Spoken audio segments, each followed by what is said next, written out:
Hello there everyone. This is Alex with Lucksack Games, and I got a request to play some Legacy Enchantress. So I went ahead and threw together an Enchantress deck, which we have here. Let's see if we can shrink this down a little bit so we can take a look at it.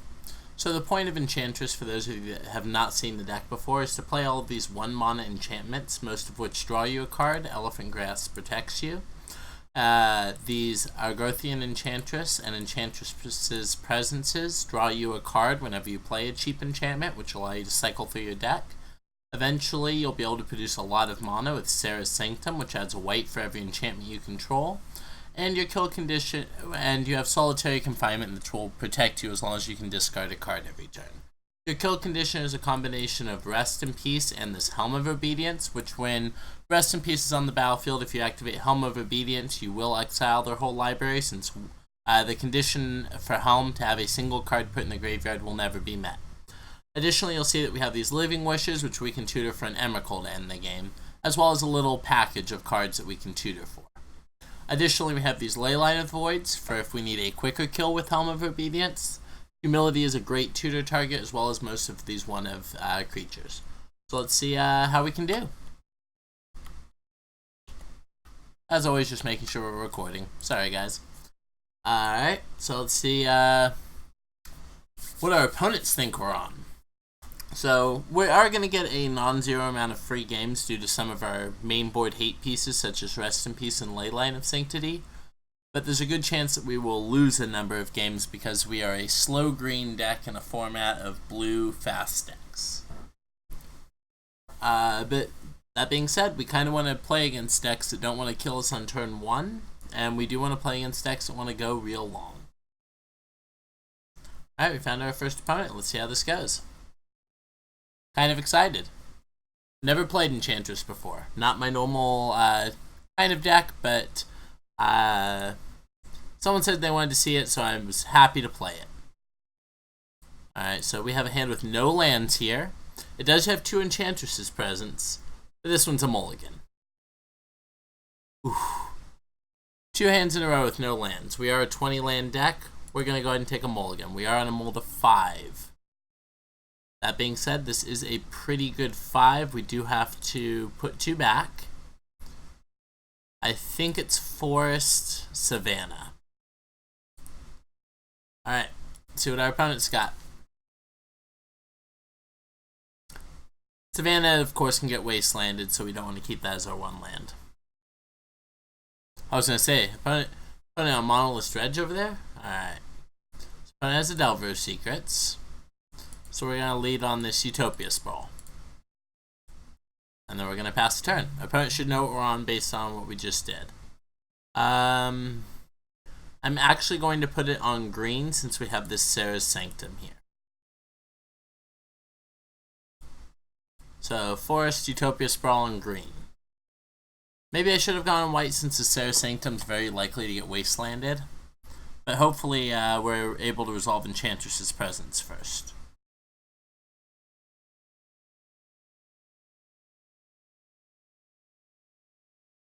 Alright, Ponder. Opponent saying the Delver to flip up since it did not flip this turn.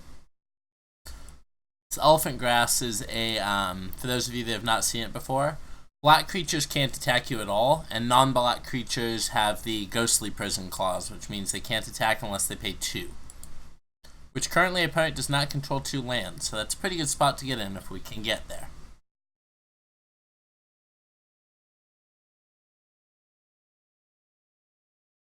Alright, so they're going to ping us for 1 here. Opponent likely holding up Spell Pierce. That was a great draw as far as if we expect face against more hate. Let's go ahead and play this Elephant Grass. See how the opponent feels about this Elephant Grass. If it resolves, unfortunately, we have to play. I believe we have to play this presence into the potential days. They didn't have it on our Utopia Sprawl, but I think they're considering Force of Willing this anyways, which would just mean that we pass the turn for here.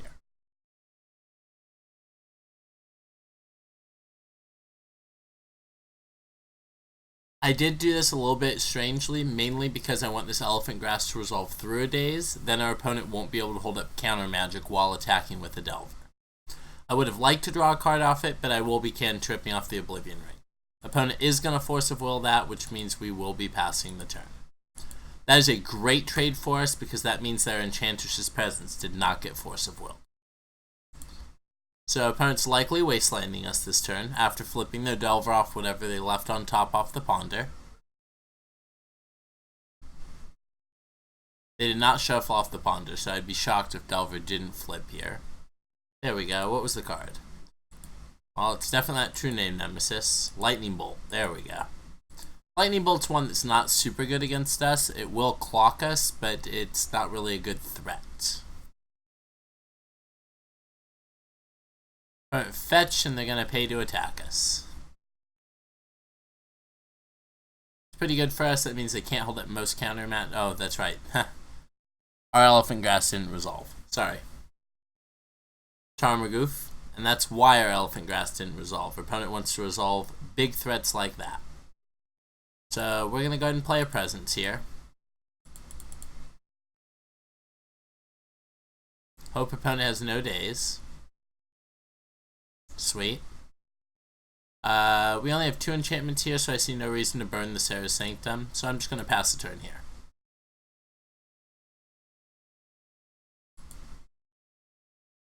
Opponent is beating us down for 7 a turn, which means we're currently dead in 2 because we know that they have a Bolt. So a great draw here would be that Elephant Grass again. That being said, we're going to be able to play this Oblivion Ring to pretty good effect, I believe. Alright, so that's not going to help for that count, but it might draw us into another card, so let's go ahead and draw a card. Leyline's not spectacular here. We'll go ahead and make it produce white now. Tap this for white. So we can Oblivion Ring and Living Wish.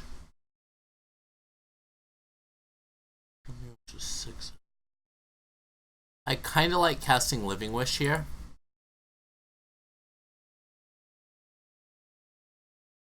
See if our opponent counters, because then we can play Serra's Sanctum and play a 4-mana enchantment through days.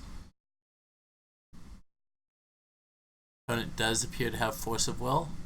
Spell Snare. Okay, I will say that is definitely not the card I was expecting. So, choose Serra's Sanctum to keep this one. Go ahead and cast this Oblivion Ring. Trigger. Draw a card.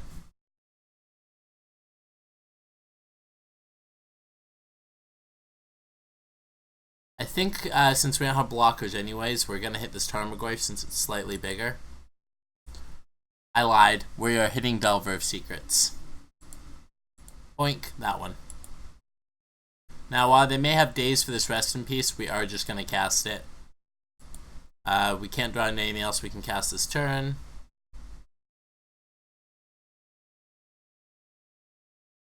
But we are going to draw a card off this Rest in Peace. If this resolves, blanking Goyf is a big game here.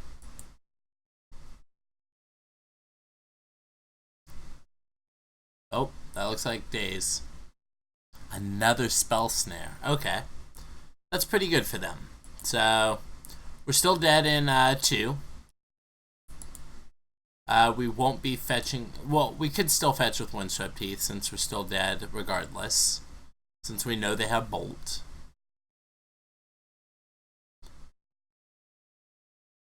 Arcanist, second Goyf. Alright. It's gotta be a good turn.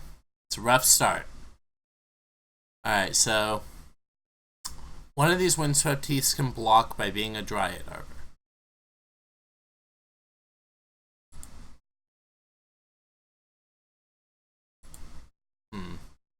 Yep. Alright, so let's start with this Leyline of Sanctity. Let's draw a card. Oh, it resolved. Okay. Well, now we're not just dead to the Bolt, which is good news. We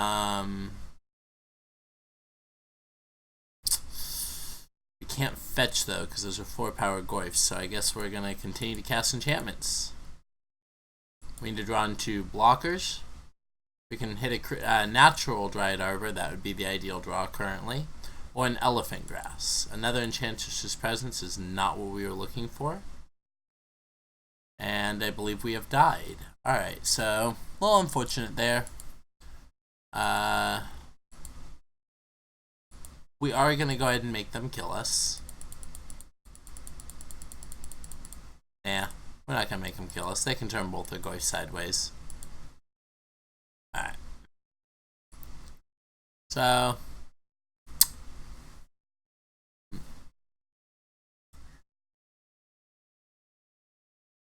think we want humility.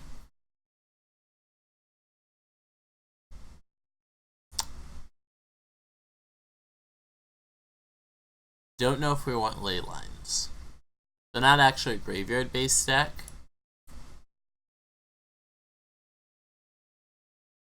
Like I said, I have never played this before, so I'm not too familiar. These ley lines of Sanctities are probably not super amazing. Choke is probably meant to come in here, even though it's not great. Shutting off just a couple lands is probably fine. Are ley lines good enough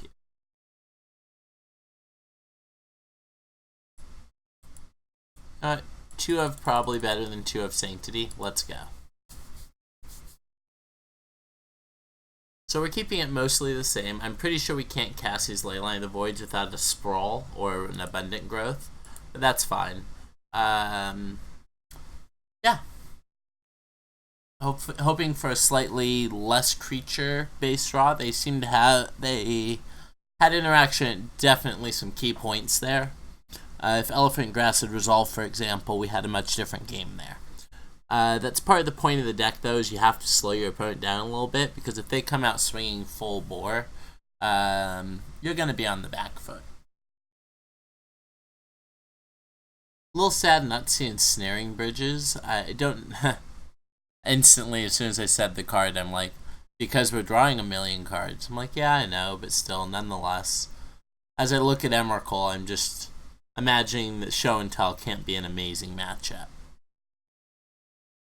Alright, opponent's still figuring out how to sideboard, which is, you know, fair.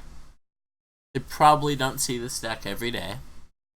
Opponent having double Spellstare was a little bit rougher than I expected, but hey. Card has definitely picked up in popularity. Have you heard of the magic card Renin 6? Card's actually looking pretty good in Legacy at the moment.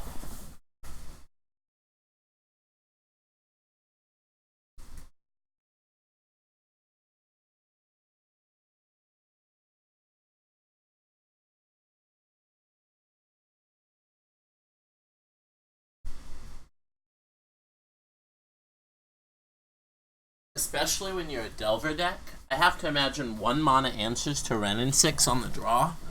Gotta be pretty decent. Pretty sure we would like to be on the play. Alright. Hand looks pretty good here. Sorry about that. We are gonna keep.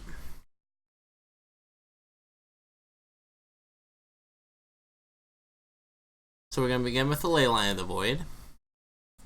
So that is half our combo, so all we need to do now is draw into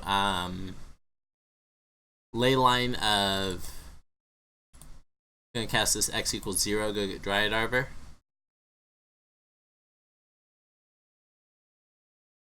Better be a Dryad Arbor in this deck. Probably should check the list. You guys will see on the side. I have to find out when this resolves.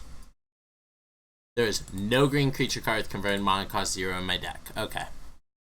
So his hand's much worse without a Dryad Arbor in it. I'm very surprised not to see it in here. Definitely means I should have cast Sprawl on one. Also makes his hand significantly worse, but that's okay. Opponent is wondering if I misclicked, which is fair. Definitely feel like that is a point of contention for this deck being misbuilt.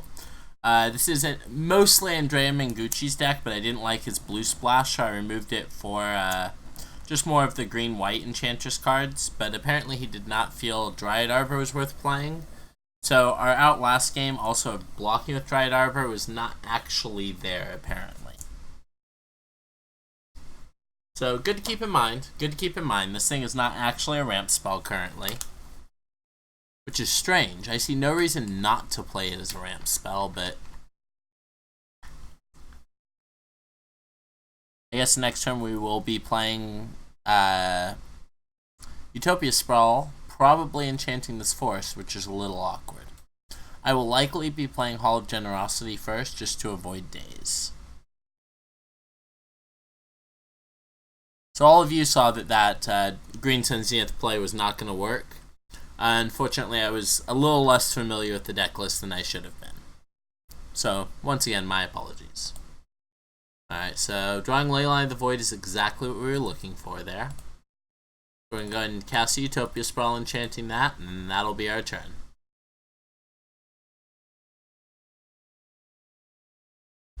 Next turn, we'll probably go with an Enchantress's... we'll probably go with another Green Sun Zenith. There's a good chance our opponent feels that we don't know how to resolve that card and lets it resolve X equals 1 or X equals 2, and then we get to draw a card off Enchantress's presence, whereas we won't draw a card off the Green Sun Zenith.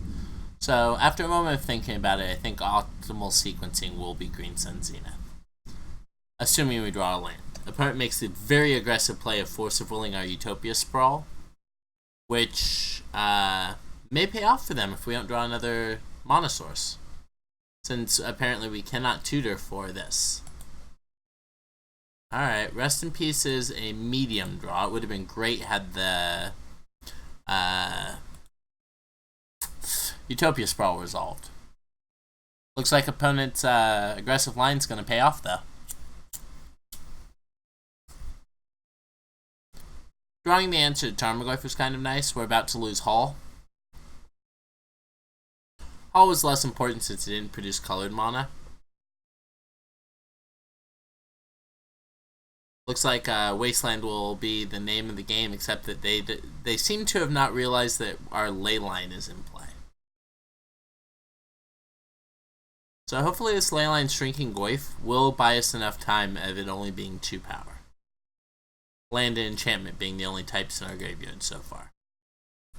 Alright, we will take a Wild Growth. That's reasonable to us. Very likely it gets dazed. Yep, that's fine.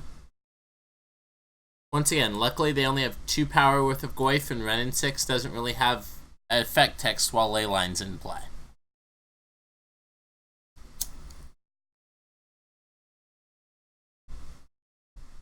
Opponent brainstorming. So our ideal draw steps are Savannah to play this Rest in Peace that hopefully resolves, and into into another land that allows us to Green Sun Zenith. So let's see if it goes that way. Ultus? Okay. Alright, that makes more sense. Delver. I was going to say, you could be trying to bolt pre-combat, but it's not going to work the way you think it is. This is going to work as a 2-mana bolt, which, to be honest, when you're racing, isn't too terrible. Alright. That was pretty mediocre. Once again, wishing the Green Sun Zenith can turn into a land. So we will pay the upkeep, assuming we won't draw the land, and then they can only attack us with one of these 2.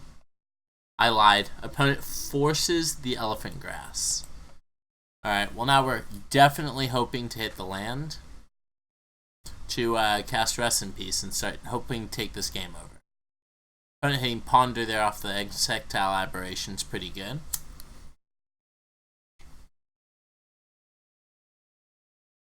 So it looks like we're going to be hit for 5 this turn. Hopefully if we hit the land, we reduce it to 3, and then we'll be hit for 3 the next turn, putting us to 5. We can get an Enchantress, and we basically need to hit a removal spell after that, or we die.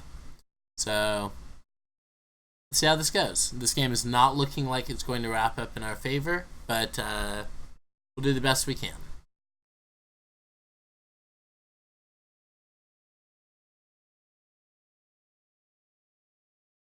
Opponent ticking up so that they may bolt us more with their creature seems reasonable. We can no longer win before they kill us. Well played, opponent. Alright, let's go to game 2. Or match 2, rather.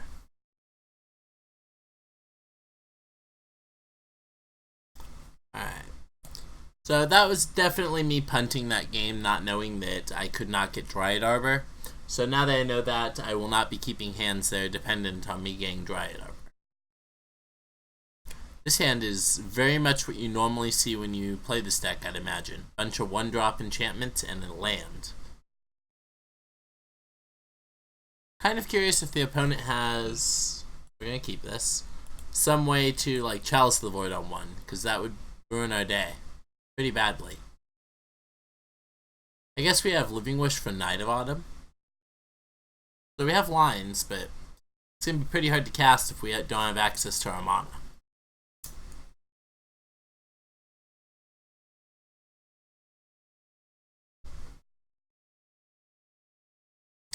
Opponent's on Reanimator, so we are dead.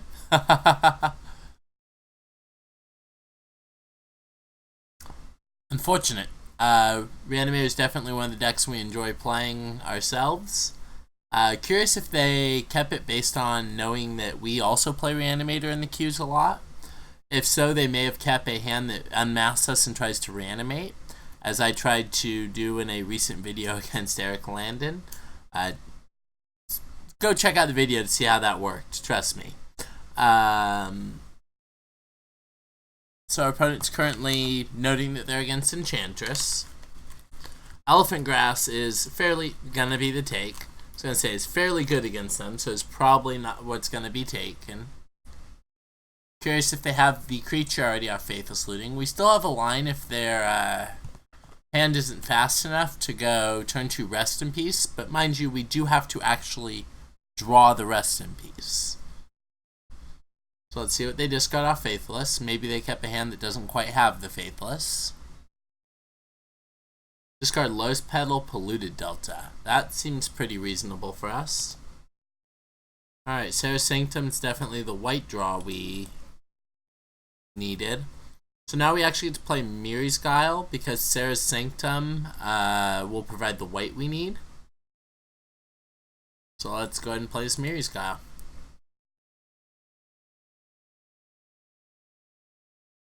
We didn't have a second land originally, so now we get 3 looks at a Rest in Peace rather than just 1.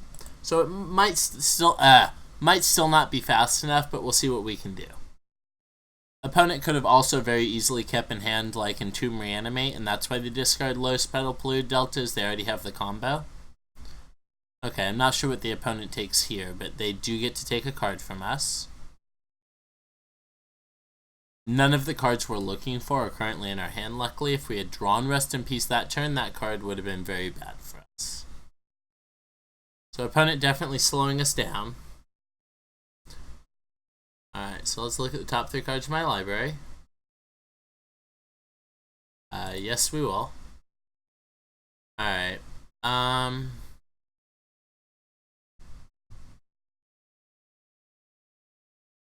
Well, not the best. I think we do want to draw this Elephant Grass. Let's go ahead and draw it.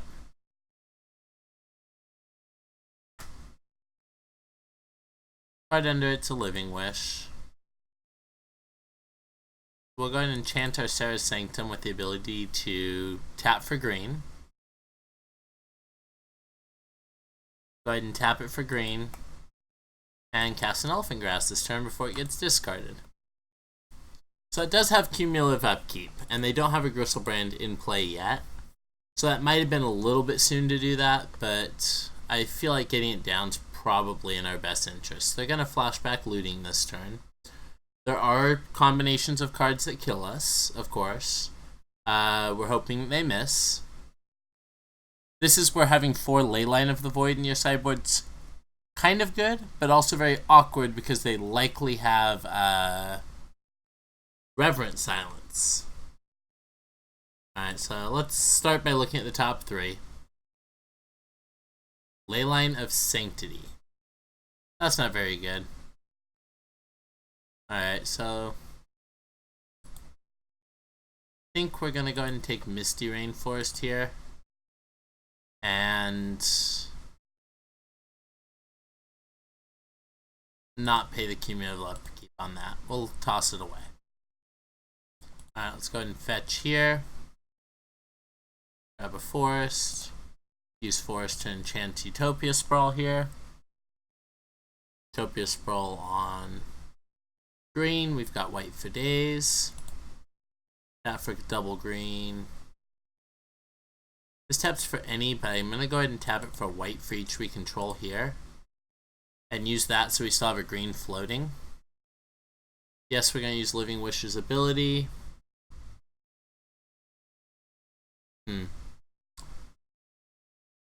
I'm thinking that it's Crocus.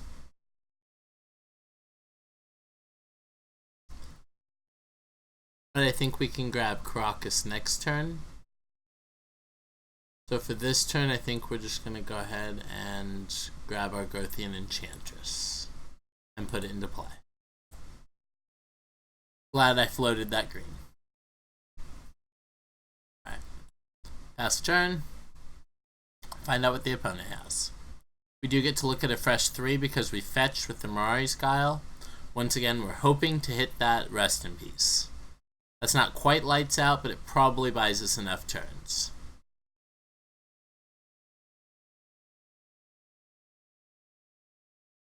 Okay, paying cost means we're probably getting unmasked. Unlikely that they have a mainboard Gurmag Angler they're about to cast. Alright, Exhume. They have a Chancellor in the graveyard. I think we're fine with Chancellor.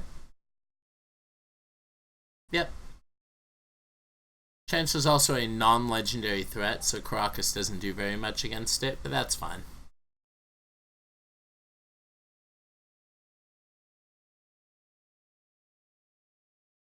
So, is that all they're doing, or are they also thought seizing us? Ball Therapy, okay. They should name Living Wish, which unfortunately is the card in our hand, so let's see if that's what they name. Chooses Chancellor, the Annex, and names themselves. Interesting, okay. While probably not the line I would have taken, I can respect it.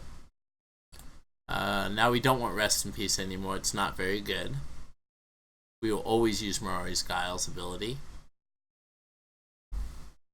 Alright.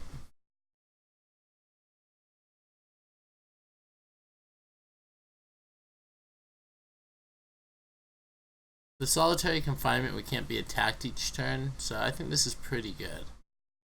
We're going to go in 1, 2, 3. Wild Growth will cost us 2. That's fine. So pay 2, Wild Growth on this one. So we're going to, since they're non-active, theirs will trigger first. We're going to draw this. Tap this for 2. Tap this for a bunch of white. Living Wish. We will pay the 1. Yes.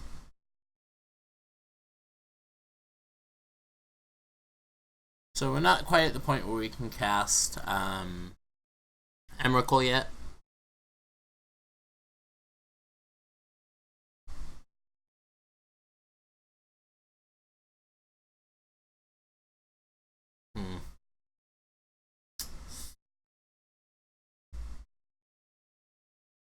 Yeah, since they're, I think it's hard because they just put a Chancellor in their grave, which is another non-legendary threat.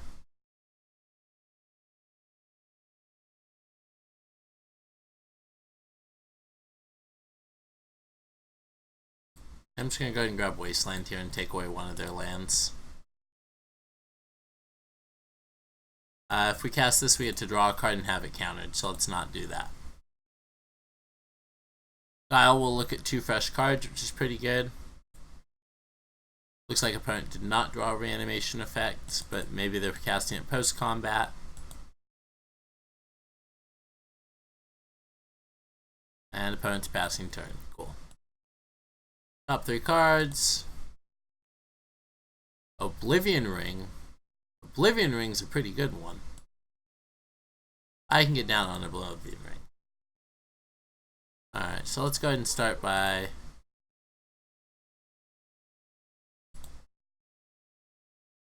casting Oblivion Ring.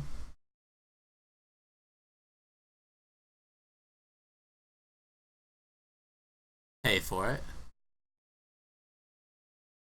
Draw Wild Growth. Exile their threat.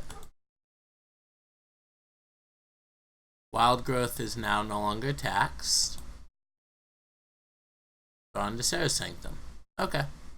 I see no reason to play Sarah's Sanctum this turn, so we're just going to go ahead and pass the turn. Next turn we'll get a look at 3 with Mirari's Guile again, so that's pretty good. Entomb is not stellar here for us, because that means they're going to put Big Bad Gristlebrand in their grave. Hope they don't draw a reanimation effect. They have 11 left in their deck.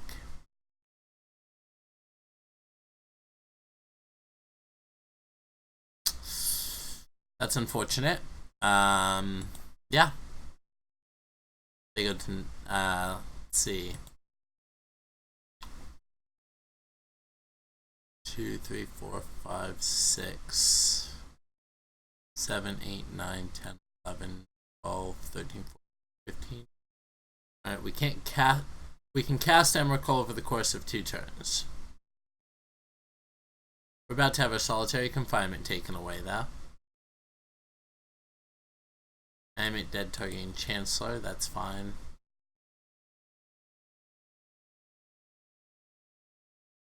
This is where I wish we had Walking Ballista in the board, because then Living Wish for Ballista is fine.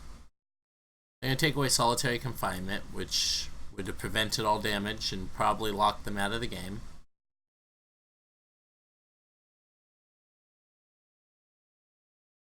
Yep. Let's see if we can draw into our combo. Rest in Peace into Helm of Obedience here still does it. So what do we got? Top 3. You know what's great about this? We get to shuffle. Were you just dead? We are just dead to their attack. Alright. Well played, Reanimator, opponent. They're almost certainly going to be bringing in Reverent Silences, which is unfortunate, but that means that Teague is going to be an MVP. Humility absolutely comes in here. Caracas probably stays in the board just so that we have more wish targets for it. Cards that come out here. Sanctities are probably fine. Rest in Pieces are great.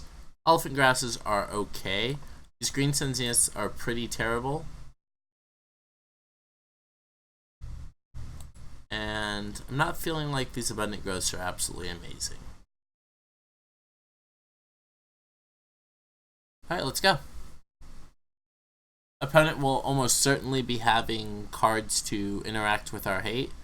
Like I said, the one I expect most is Reverent Silence, so I'm hoping Gadok Teague just locks them off that on turn 2.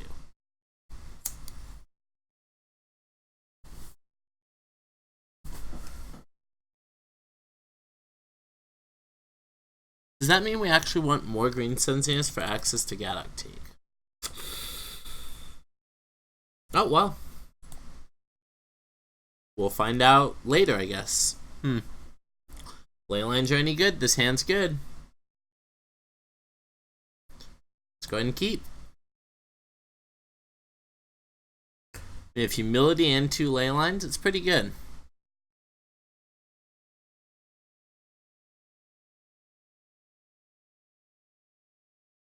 Mulligans to 6.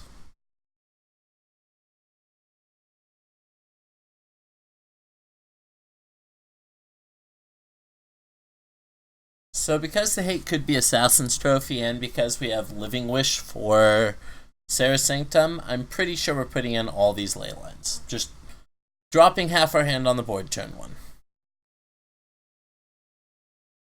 Opponent's deciding on their 6. Alright, opponent's deciding to keep their 6. Let's go ahead and put 3 cards on the battlefield. I'm pretty sure Reverent Silence also requires target player to gain 6 life. Or target opponent, sorry. So I'm pretty sure Leyline actually shuts off Reverent Silence as well.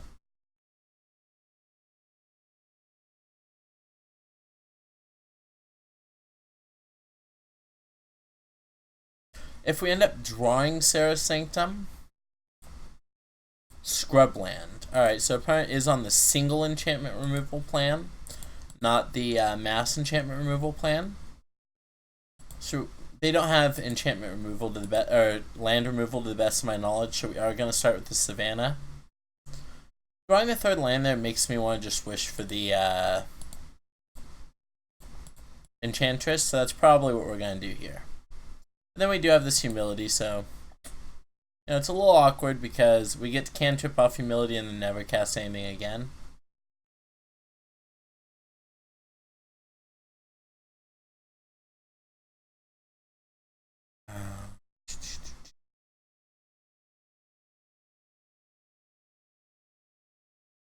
I still think that's fine.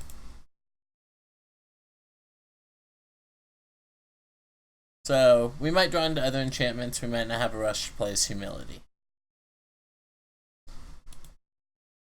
Definitely good we put in double ley line if they have this start,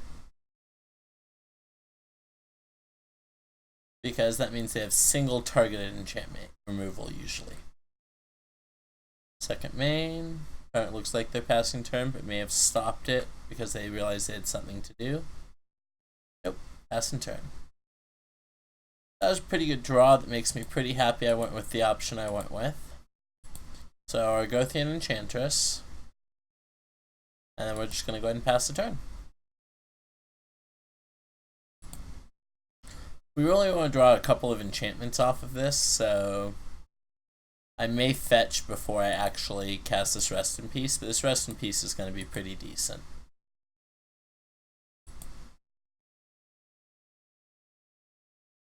Okay. I forgot to fetch, but it looked like it works out pretty well for us. Go ahead and grab Basic Forest here. Rest in Peace, trigger, draw a card. Just basic land, unfortunately. They probably have the card that destroys all enchantments and artifacts at the beginning of their next upkeep. Going into another forest there is also pretty rough. But now we get to start attacking them for one. Boom, getting in there. Alright, let's hope to draw into a Living Wish next turn. Living Wish would probably be our best draw. Or Green Sun Zenith. That was terrible for us because they're going to play that 2-mana thing that destroys all our stuff. It's the only way I imagine them keeping that hand. Reverent Silence. Each other player. Okay.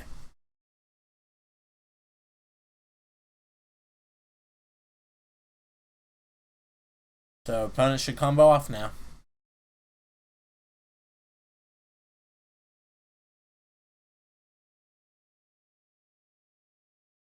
That was brutal. Didn't expect the Reverent Silence, especially with the Bayou, or with the Scrubland. Because of the way Rest in Peace works as well, it exiles itself here. Pretty sure we can call this the game. Let's see. We draw Elephant Grass next turn. Sure. We have nothing in hand, opponent. We have to rip it off the top. Good news is you post to 24 life, so.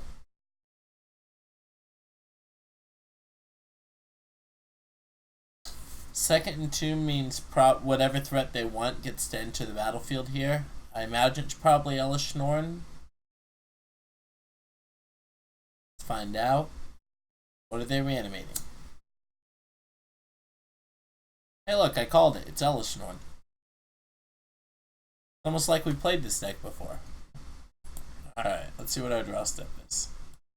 I mean, we deserve that. Alright, well played, opponent. So we're currently 0-4 in games. Let's see how we do match 3. Little unfortunate they were also a Reverent Silence deck. I certainly would not have seen that coming. Only because of Scrubland. If they had just been Badlands in play, I would have still considered it as still had it as a consideration. But once it was Scrubland, I thought I needed to get more hate pieces into play, since it was either Serenity, which I think that's the name of the card that destroys all enchantments, or it was Wear Tear, which means I need to get more hate pieces in play so that they can't remove them all. In the end, it turned out that they did have the Reverent Silence, and it was a real game ender. Very curious if they sandbagged it, like I said most Reanimator players do, or if they did just top deck it and slam it immediately. Once again, since I have no way to really interact with them, I really hope to draw into my Gaddock Teague. Obviously didn't go that way. Ironically, we even had a Living Wish, where if we had left Gaddock Teague in the board, we could have played it. Live and let learn, I guess. I still think it's probably correct to bring it in to have access to it earlier, but maybe that's incorrect.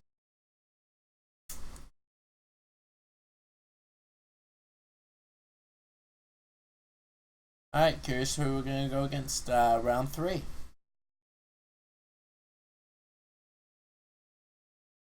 So this was Stephen L. in the comments that asked for Enchantress, so I hope that I'm playing it at least somewhat proficiently for you there, Stephen. Unfortunately, this is my first time playing it, so I'm sure that not all of my choices may be optimal. So if you feel that there's any plays in here that you feel may have been made better, please leave a comment down below. I'd love to hear back from you, anyone out there, on a play that you may have seen differently that I didn't make. If you're watching, this is a good time while we wait for our time in the queue. Please hit the like button. Hit the subscribe button. If you ring the bell, you'll see every one of the leagues I upload. In addition to uploading Legacy Leagues, I occasionally upload Modern Leagues.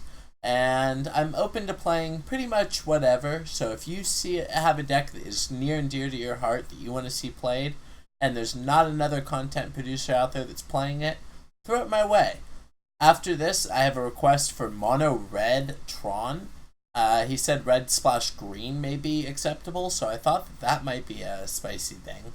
I have another friend that just asked for straight Mono Red Tron, so I'm curious if I can settle that. I definitely would prefer to do it with the green splash, so let's see how that goes. I'm going to have to brew that one up, so we're going to see how that goes. That's going to be a Modern, not Legacy. Alright, so we got our opponent. We won the die roll. Hey look, it's one of the guys that has trophies. Hand casts a turn 2 Enchantress's presence and pre-games a Leyline. I think this is a keep. So we're going to pre-game Leyline of the Sanctity, which opponent's going to consider weird until we play Utopia Sprawl. Preferred didn't get countered the Enchantress's presence, so that we can hopefully double cantrip off this Abundant Growth into some more action, because obviously 3 lands is more than we need at this point. But it appears to either be on traditional lands or aggro loam. Appears to be on aggro loam based on that Dryad Arbor discard.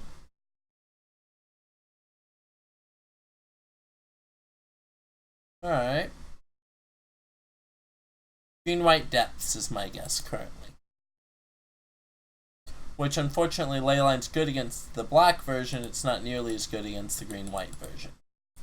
So let's go ahead and resolve an Enchantress's presence and pass the turn. Unfortunately we did draw another land. It will be our land drop next turn. Opponent's almost certainly drawing 2 additional cards here. We do not pressure your life total in chunks of less than 15.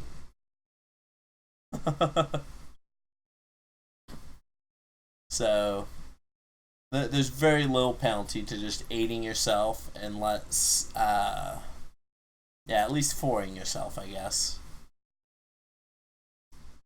Unlikely we're playing the mirror, but definitely, ooh, that's a little unfortunate.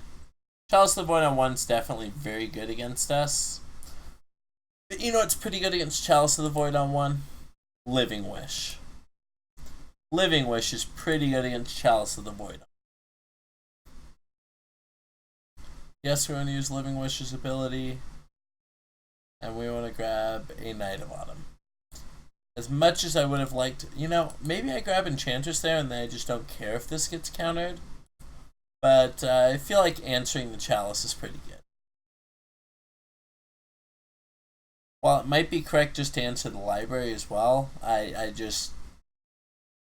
This seems like one of those points where you gain percentage points from experience, rather than just knowing the rules of Magic. We're about to lose Heliod's whatever, which is not a big deal. Transfer is not a big deal either. So they're like green-white hate pieces. It's interesting. So we are going to be able to play a Knight of Autumn. Oh wait, undo. So let's play Knight of Autumn.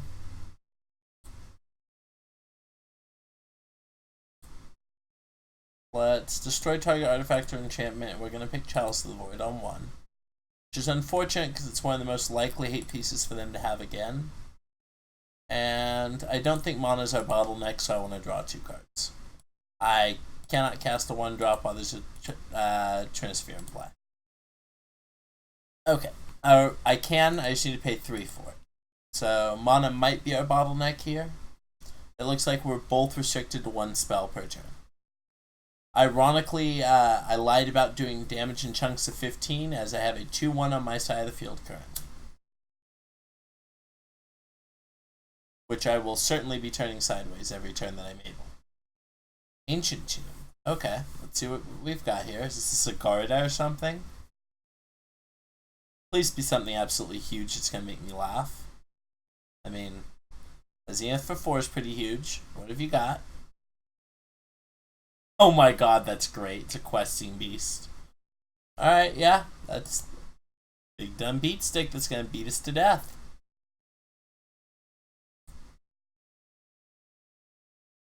Alright, Living Wish costs us 3 and then we don't get to draw any more cards. Let's go ahead and pay our 3. Wild Growth, we only get to draw 1 card rather than 2. We're going to pass the turn. We're not attacking into the thing with Vigilance. Questing Beast. Wow. So it looks like a Graveyard Hate's not going to really matter.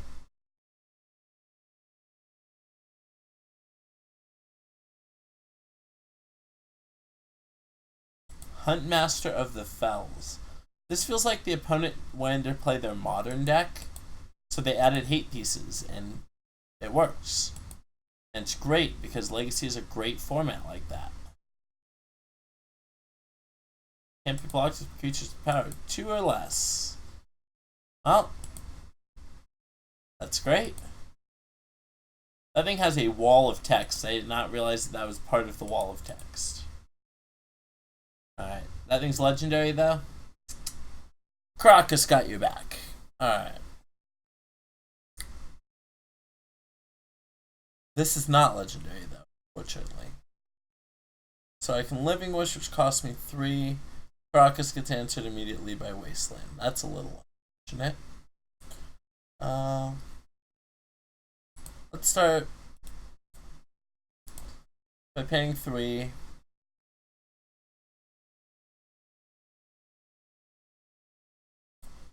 And green says see anything for 2.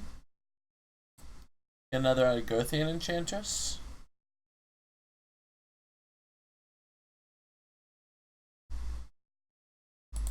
Yeah, I definitely feel like maybe we should have interacted with the transfer over the 1-drop thing. Alright, so that's 4. I can get a white thing that costs $1 million. Let's see what I want to grab from my sideboard. I will not have access to the Sarah Sanctum next turn.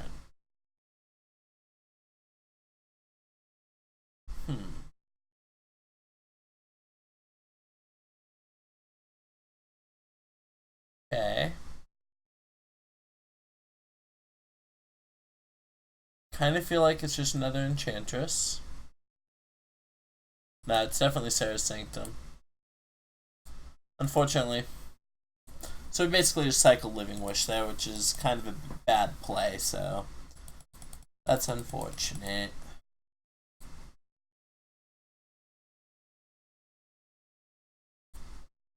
Humility, though, seems like it's going to do work against their deck. All of their threats cost 4 mana or whatever.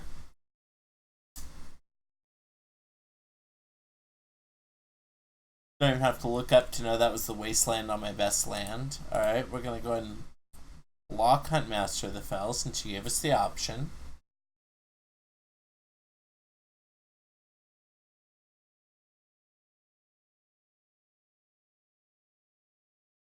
Oof.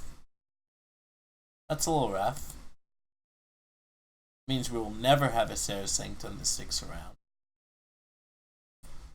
So let's start by playing this for 3. Draw 2 cards. See what we draw into. Well, those are some pretty good cards. I think that we are dead now. That's 5. Let's go ahead and Enchantress's Presence. Draw 3. Snap Wastelanding. They could have waited till their turn. It's not like we have more we can do this turn anyways. Huh.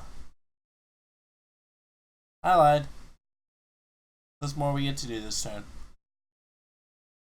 Alright, so Oblivion Ring, pretty good draw there. Go ahead and draw 4 cards here.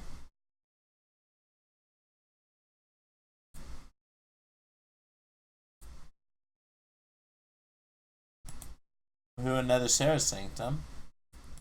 Alright, well we have to answer the Questing Beast, unfortunately. Much as I would have loved to have removed the Trinisphere from the board. And then we're going to pass the turn.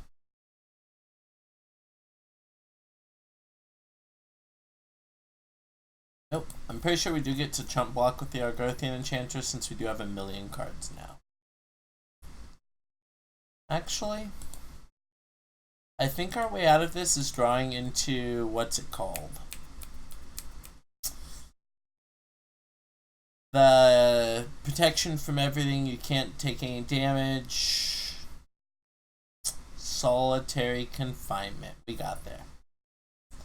Alright, this is an attack for 4.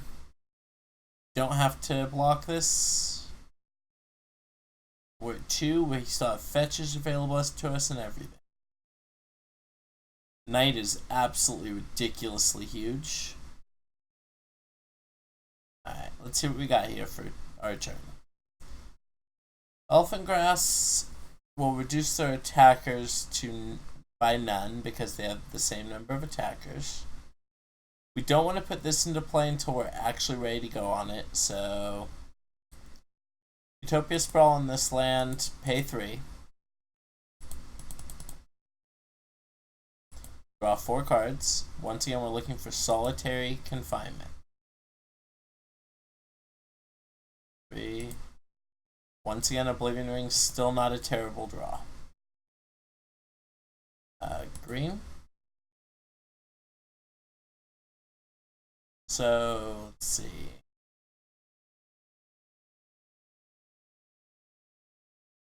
We hit an Oblivion Ring. So I can play this Enchantress. Play this Sanctum. Tap it for 1,000,000 mana. They're gonna blow it up again. But that's fine. Oblivion Ring, and let's draw some cards. Wow, I was sure we were dead, and here we are, still kind of going off.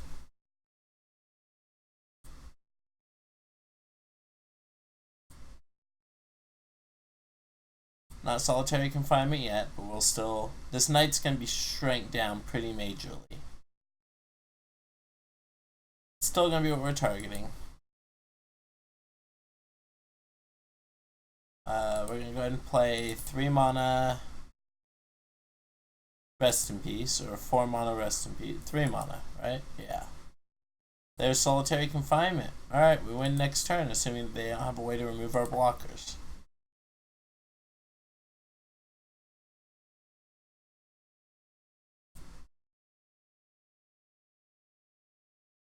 Alright, so... Okay, so we're gonna pass the turn now. I can't believe we might have actually turned this into a W. Alright, so we're gonna discard this ley line. This land, this land. This land, this ley line. Smarry's Guile, this land. This land. Green Sun Zenith. And I guess Utopia Sprawl. Alright, so we don't want a deck, but I'm pretty sure we can cast Emrakul in 2 turns.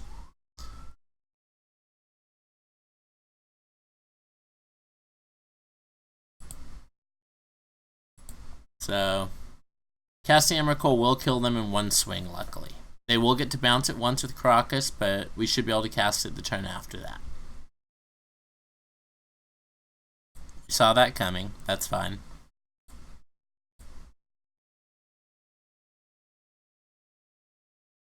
Yep. Chump, chump.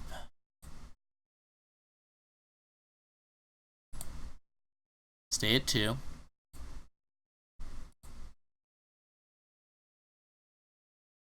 Post-combat, opponent's casting a Scooze. Alright, not too good with the Rest in Peace in play. So the first thing we're going to play of the turn is this Solitary Confinement, and the second thing we're playing of the turn is the Living Wish. So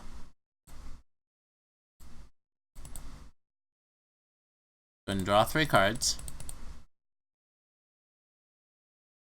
Opponent might just concede to the Solitary Confinement. They are not.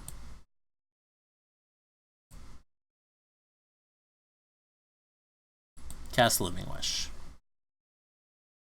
Yes, we will use Living Wish's ability. We'd like to grab Emrakul the Aeon Storm.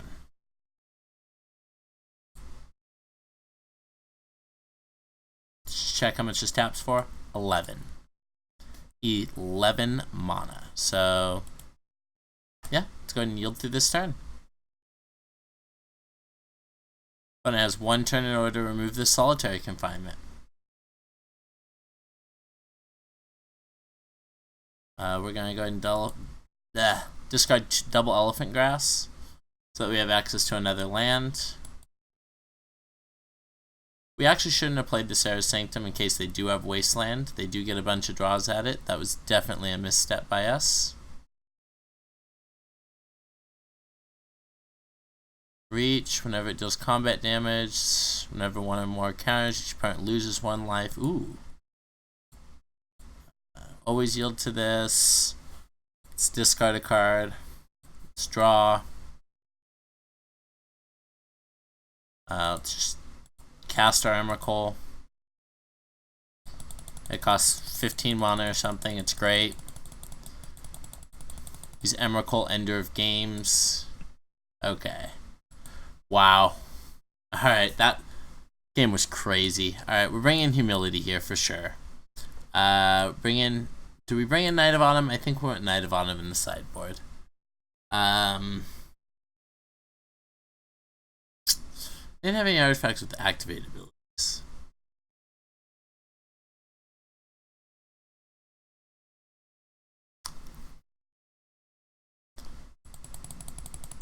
I feel like we trade ley lines here. I don't think they have anything that will target us directly, and these ley lines of the void probably interact with them on at least 1 axis. Probably cut an Abundant Growth. Yep. I think access to an Oblivion Ring in the board might be okay. That card literally won us that game by drawing it at the perfect time. So that game was insane. Insane. So let's see if we can play a couple more games like that, right? Alright, let's see what we draw for this next opening hand.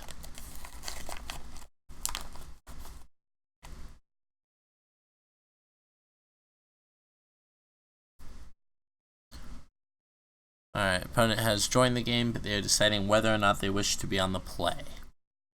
If they put themselves on the draw, I will be most concerned, because they should definitely be on the play. Not like when we're playing Monolith Dredge where they should be on the play, but just regular Magic logic. you should be on the play. And for those of you that are confused as to why you should always be on the play if you're given the option. So, being on the draw rewards you with an extra card. So, let's look at the cost of effects that draw you an extra card. Most of them cost 1 mana and give you an additional benefit, whether it's scrying, something else. However, with this hand's unkeepable, unfortunately. However, an extra turn is considered absolutely broken at 7. Or at 2 mana. And considered fair at 7 and undercosted at 5. Which coincidentally is what we're mulliganing to. Alright, we can keep this, but we're not too happy about it. 1, 2. Buckle my shoe. Alright. So luckily Abundant Growth will draw us a card. Hopefully it draws us into an Enchantress effect. Crop rotation. See, I bet you they have Dryad Arbor. Yeah. Sorry. We don't. We do not have access to Dryad Arbor. This card does not currently get us another land. I sure wish it did, though. Alright, so we're going to cantrip. This card kind of got us another land, but not in the traditional sense. So our Gothian Enchantress costs 3, so it will be our turn 3 play, not our turn 2 play.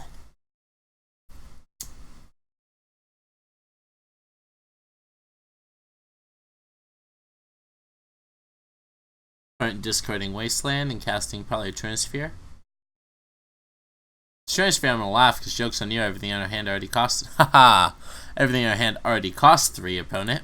Little did you know. Oh no, we do something that costs less than 3. We've been had. Alright, well, we're gonna play land and then pretend like it got us. Oh no, your evil Trinisphere. It destroyed us. How can we ever beat it?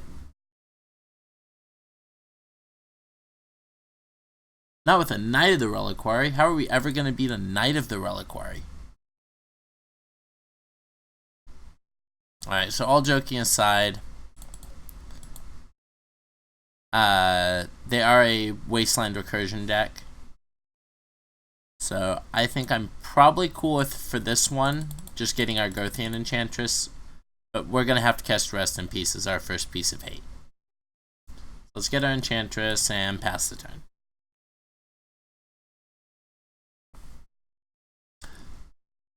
I guess it not getting Dryad Arbor is also why there's only 2 in the deck. Bringing up the Enchantress count to 5. See what our opponent's next piece of hate was. Oh, they're just going to cast a 4-drop? Sacrificing Dryad Arbor. That's cute. Get a fetch. Sure. Hey, Questing Beast. Good to see you, buddy. Alright, so I feel like we definitely sequenced this correctly.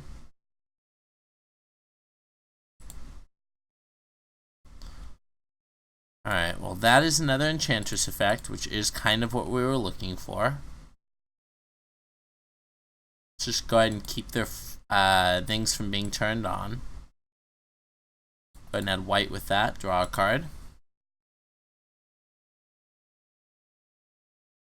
Ooh, Enchantress's presence was great.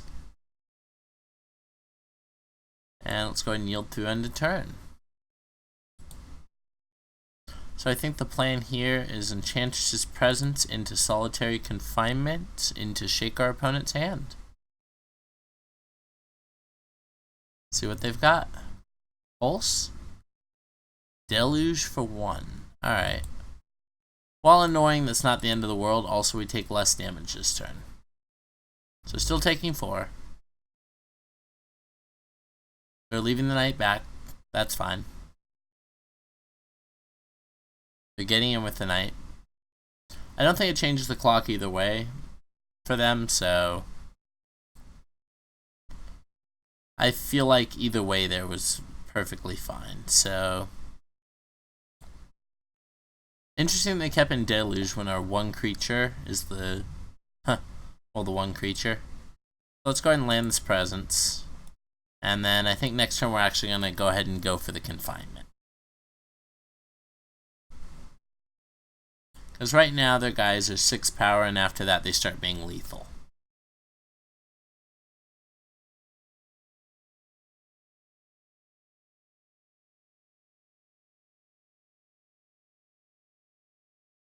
Abrupt Decay? Would not surprise me to see Abrupt Decay. Assassin's Trophy would be marginally better, because then at least we get a land.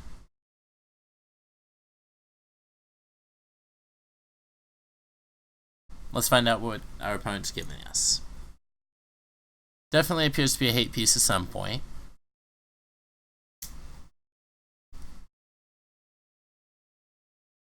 Let's find out. Maybe it's a green Sun Zenith.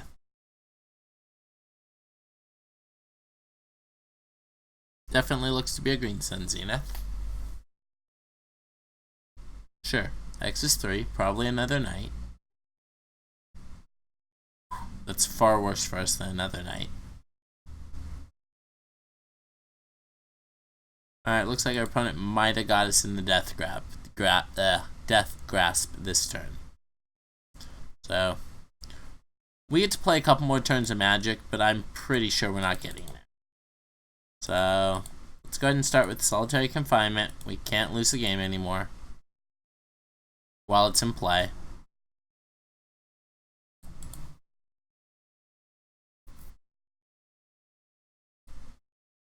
Oh good, opponent's just gonna have a way to remove it. Beautiful, we're just dead. Alright, so opponent's gonna have like a dozen pieces of enchantment removal, which is totally reasonable. I kind of like how we have sideboarded. Yeah, let's go for it. We would like to be on the play, though.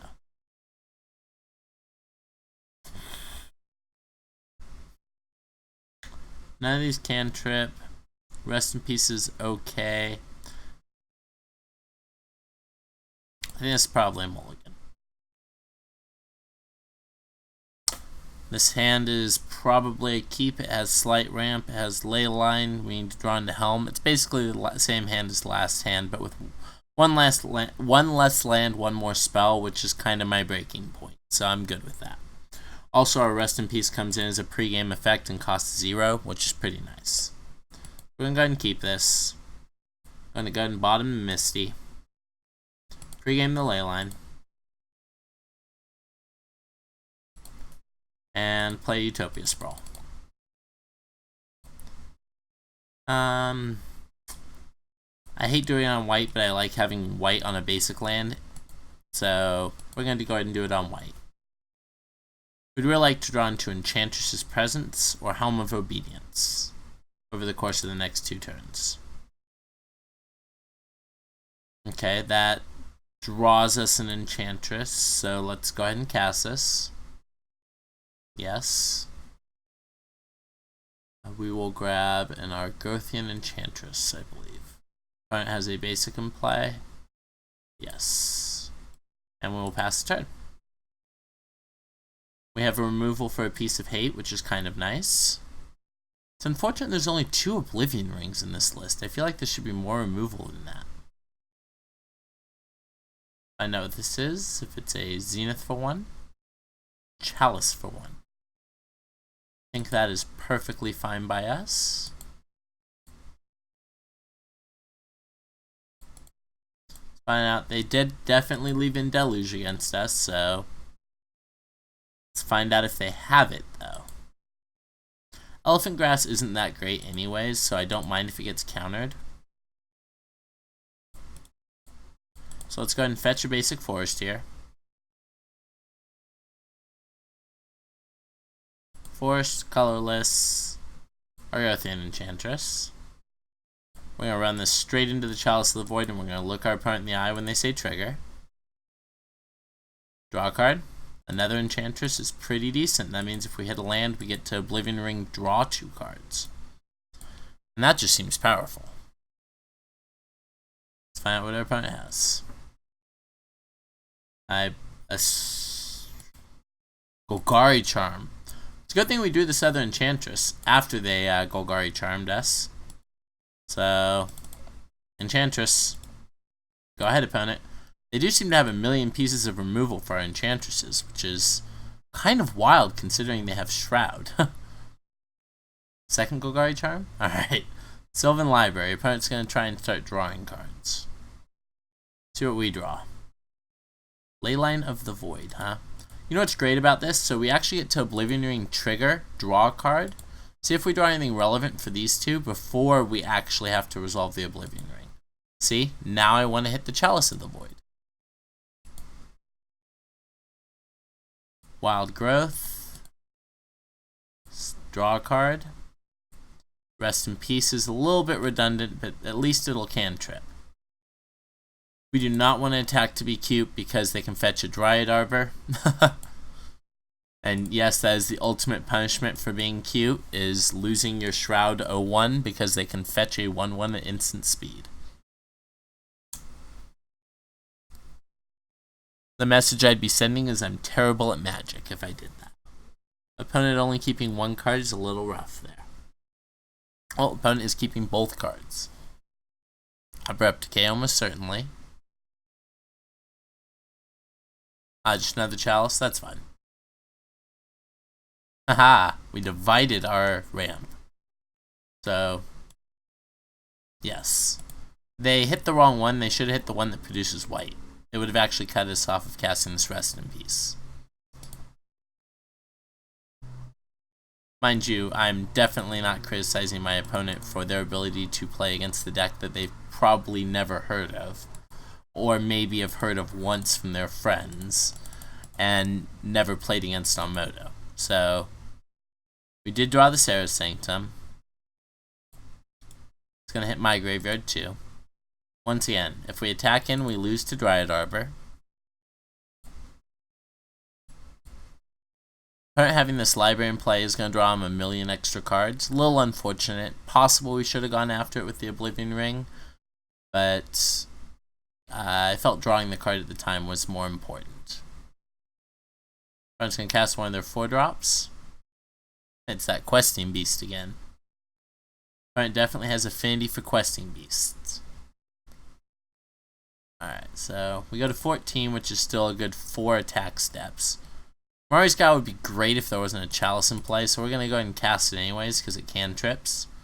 The great thing about Enchantress is they will still cantrip for you. We're going to go ahead and cast our cantrip. If we draw into Helm, we do get to win the game, like, immediately. So I am going to play this fetch land and pass the turn. It's unfortunate we can never actually cast this Leyline of the Void since Chalice cuts us off of casting our black spells. It is kind of nice that our opponent will have to remove Rest in Peace and Leyline of the Void before Helm no longer becomes the best draw in our deck. Second Questing Beast. Alright, X equals 3. Something that destroys an enchantment because it's... Alright, Courser. Interesting. They're trying to get more draws off their Sylvan Library, I assume. We are going to go ahead and fetch because that doesn't change the clock going to 9. Because they're attacking for 8 a turn.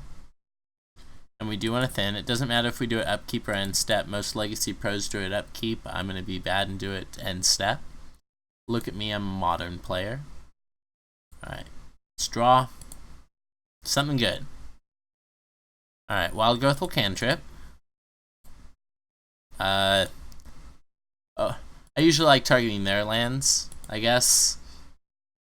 Because it's just going to fail anyways. Alright, this fetch actually matters.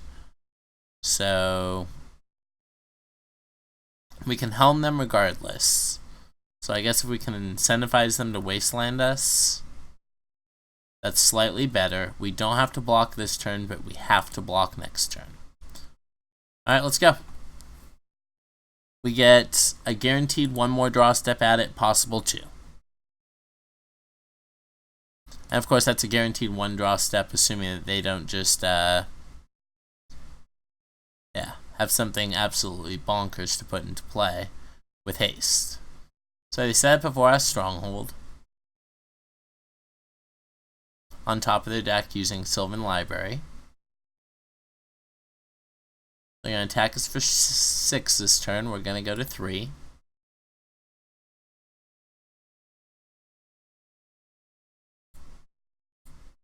Opponent has the mana for Hatred, so let's hope they don't Hatred us. Alright. I'd say I'm being ridiculous, but I'm facing down a Questing Beast Courser of Krufix combo. Does this kill us somehow?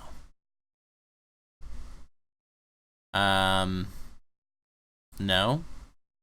Okay, we still have the same number of draw steps.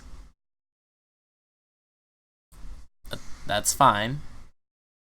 Alright, so let's see what this draw step gives us. Helm. Enchantment. Alright. Helm. Helm off the top. Come on. Oh, no. Alright, so, like I said, we get one more draw step. What we have to do is we do have to block with the Enchantress. So, Enchantress. So, enchantments are no longer redraws. We can't block with Enchantress on Questing Beast. We've lost the game. It can't be blocked with creatures with power 2 or less.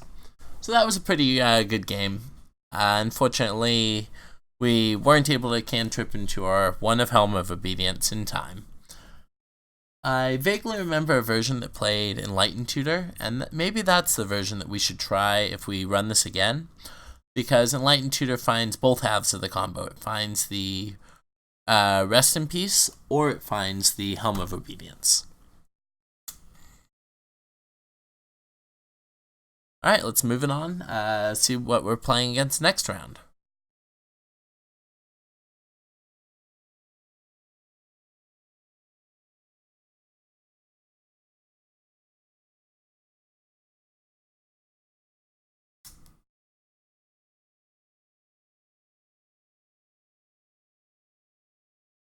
Waiting on the opponent. Ah, the league just reset. Interesting. Okay. I'm like, wait, how do I have 0 trophies? I'm pretty sure I had 1. And it resets, so we currently have 0.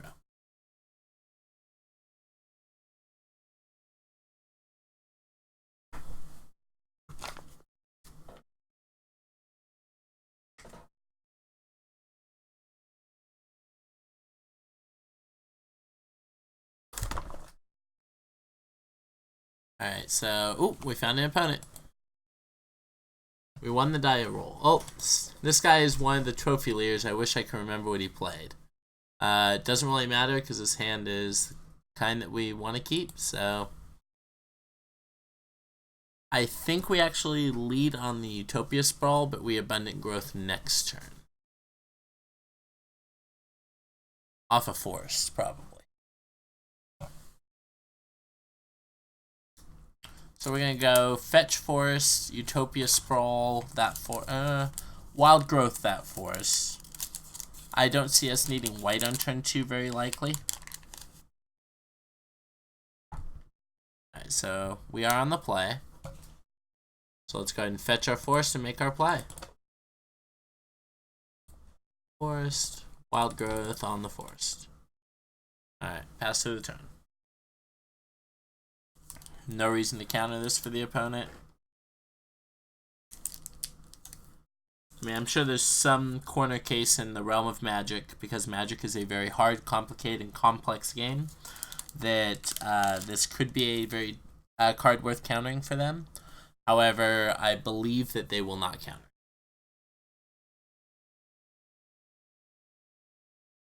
Alright, so we're going to go ahead and yield through this turn. They let a basic island. That immediately leads me to think Miracles. I don't think we want to play out the Sanctum yet, so I'm actually going to go ahead and fetch here. We don't have Wasteland, so we will grab a Savannah.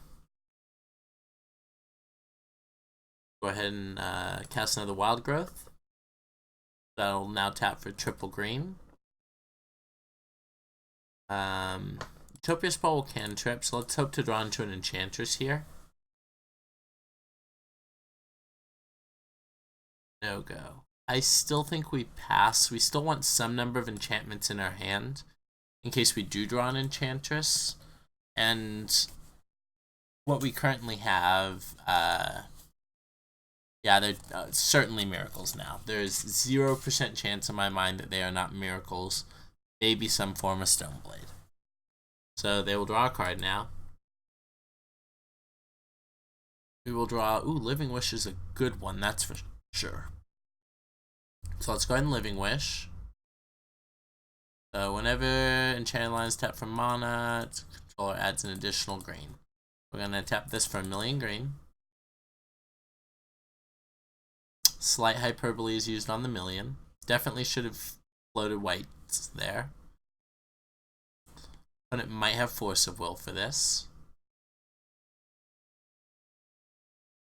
There's a good number of targets I can get with this that are uncounterable for their deck, so yeah. Or creatures. That's fine. We're going to run back the still not playing out this Utopia Sprawl play until we actually have an Enchantress effect.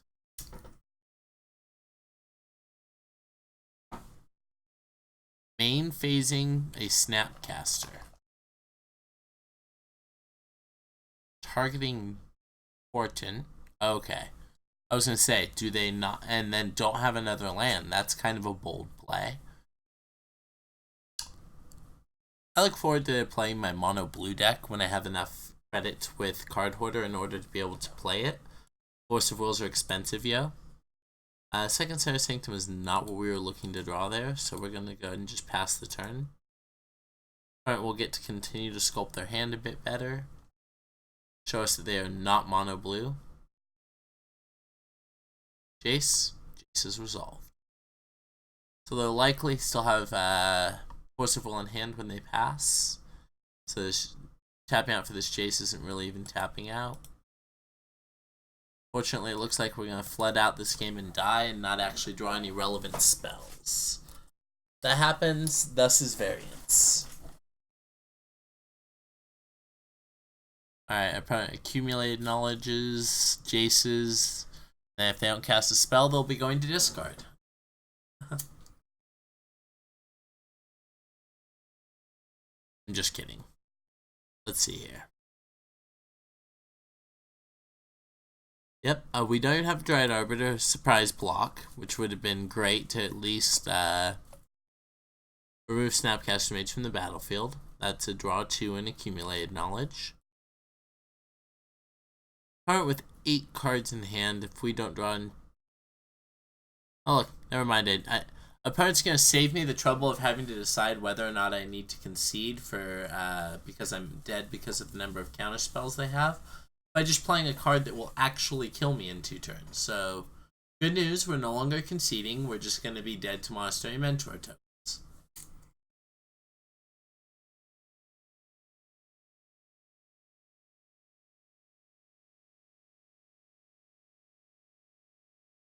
Aren't Miracles lists these days crazy? Counterbalance, Snapcaster Mage, Monastery Mentor, Jace.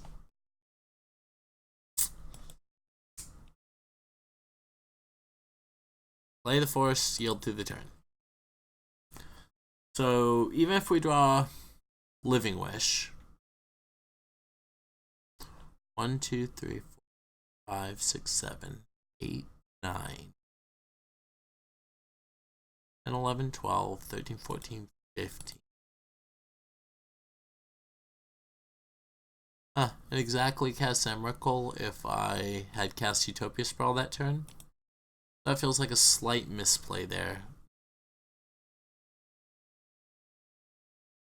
Although very likely to have been countered by a 1-drop on top, there's no reason I shouldn't have. Is that enough yet? 4, 5, 6, 7, 8, 9. One more spell. Oh, it's not even enough. I have to see 2 more spells.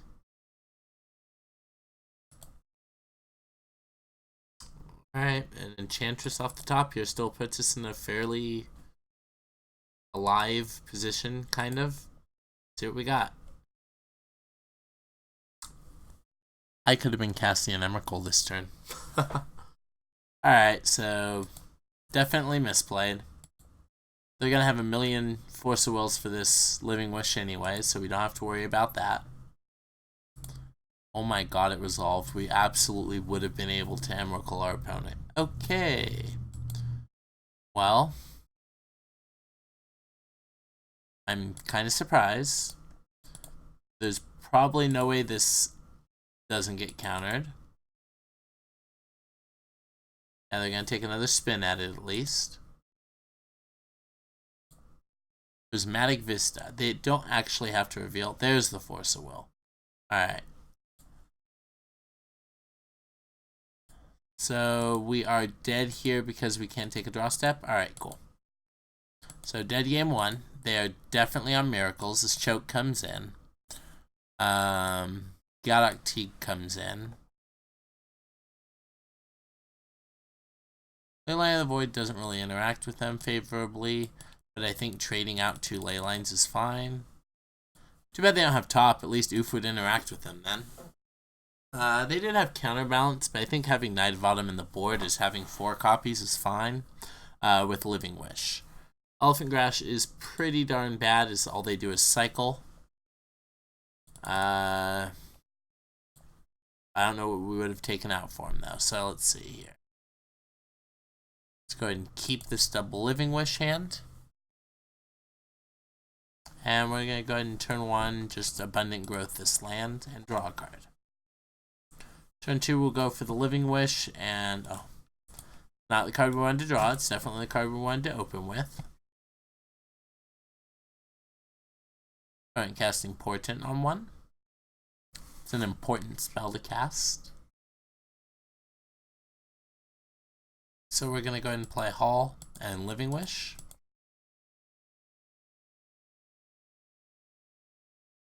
Yes, we're going to go and grab our Gothian Enchantress and pass the turn. See if opponents set up a stack that allows them to put it, well, that doesn't allow them to put a counterbalance in play. Alright, so it's very likely that they have actual factual counterspell here. Unfortunately, there's not much I can do about that, so let's cast our spell.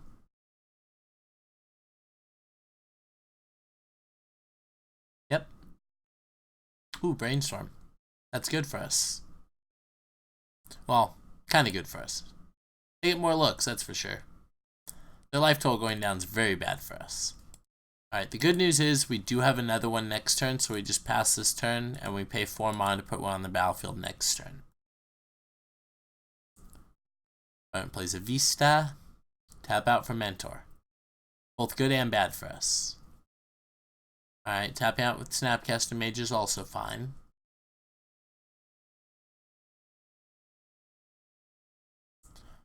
Alright, does get to see a lot of cards. Hopefully they don't find another way to,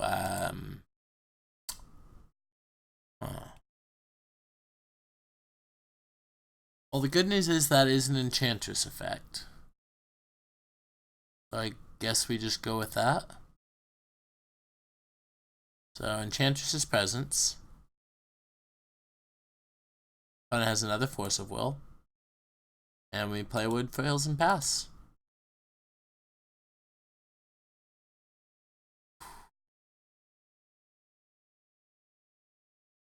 Alright, let's see what we got here. Wild Growth. They have a click. Well, we will be losing this Living Wish. Hopefully we draw into one of our million Enchantress effects off of it. A little bit of hyperbole there. Should have fetched in response to the click in order to heighten the chances. Can't thin a fetch land out of the deck anyways. So we're going to play a second fetch and pass the turn. I think next turn we're probably going to go for the Elephant Grass to make them start taxing to do this. We'll take all their lands to attack us for 5. This turn I think it's fine to take it and just thin 2 cards.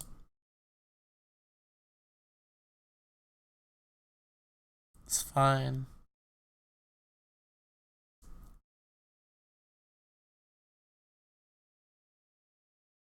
I mean, once again, as fine as letting Brainstorm Resolve can get for us, right? Alright, end step. We're going to go ahead and fetch once again as sturdy modern players. Grab a Bayou. We can now cast this Leyline if we need to. Grab Savannah. Keep draw. Mirari's Guile's not the worst draw we could have had. So we probably are going to use this next turn, because I should have used it this turn. Oh my god, that gives us an Enchantress every turn. Alright, so we're using this next turn. 100%. Definite misplay there, but won't happen again, guys. Alright, that was cool. That was kind of cool. They got to put Brainstorm back on top of their library and then Snapcast a Brainstorm, knowing that one of the cards they draw is a Brainstorm.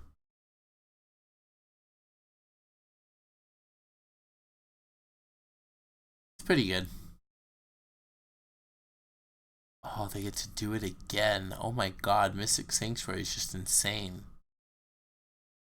Now they're drawing Force of Will? Ugh. Alright, well this is 3, 4, 5, 6, 7. Guess we take it. Down to 4.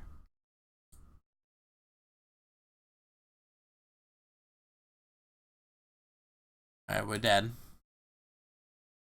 We should have done this last turn. Definitely my misplay.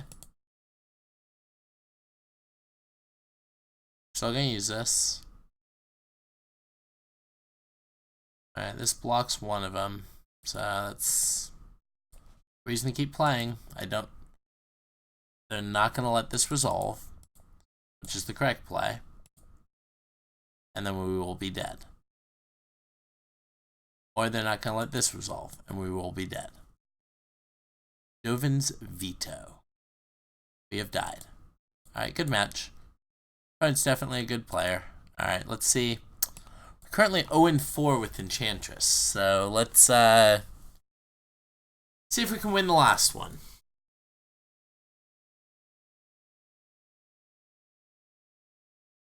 See if we can win the last one. Good news is we've won every game we've cast an Emrakul in, which you can see currently on screen is exactly how many games that is. So unfortunately for you Enchantress fans out there, this one does not seem to be shaping up so well.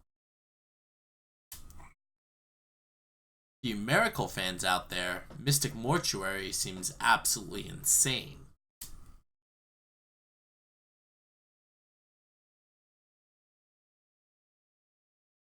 Did not realize that that was actually an island.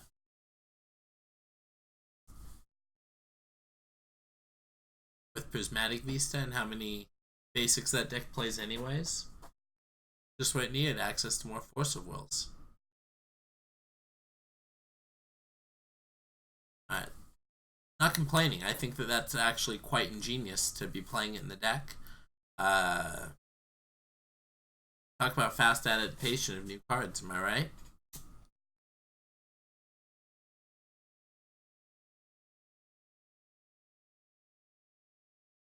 Waiting for a final opponent. Hoping to play against an opponent that wants to play some Magic against a green deck that wants to play a lot of turns and go real slow. I have a friend in real life that plays Enchantress as well, but he plays a 4 of Blood Moon package as well in order to help offset some of Enchantress's matchups. I can't say for sure which matches, but Alex King is his name. He's done very well with Enchantress at GPs and in Modern. And I can't say for sure too much why Blood Moon's so much stronger, but I'm sure he would know better. Just hoping for that last opponent so we can play our last match of Magic. Did our opponent from last round already have a trophy? Yeah. The Phagos already had 1 trophy. Alright, let's go. We won the die roll and we're against a guy named Morning Place. Let's see if, or gal. Alright. Well, this is the wrong ley line, unfortunately, and the first time we drew Helm of Obedience. We're going to go ahead and take a mulligan. We're going to keep this one. We will put down the Ley Line of Sanctity, although it's going to be very sad if it's going to be good. Chancellor of the Annex. So we have died. Alright, so I don't think Windswept Teeth reveals enough about our deck to tell what we are yet. It's on the go to discard plan. Okay. They're on Monolith Dredge. If we draw Rest in Peace in the next 2 turns, we're probably unbeatable.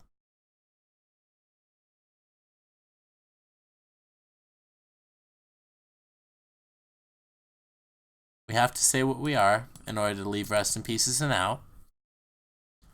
But I think that is perfectly fine because we get 4 Leyline of the Voids as well on the board. We will absolutely let our spell be countered.